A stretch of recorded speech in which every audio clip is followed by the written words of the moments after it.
ਜੀਵ ਜਿਉਂਦਿਆਂ ਨੂੰ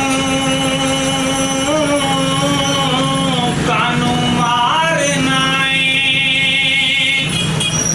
ਜੇ ਮੋਇਆਂ ਨੂੰ ਨਹੀਂ ਜਗਾਉਣ ਜੋਗਾ,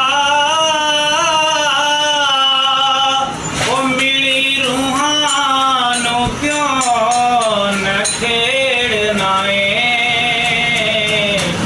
ਜੇ ਵਿਛੜੇ ਨਹੀਂ ਮਲਾਉਣ ਜੋਗਾ, ਤੇ ਬੂਹੇ ਆਏ ਸਵਾਲੀ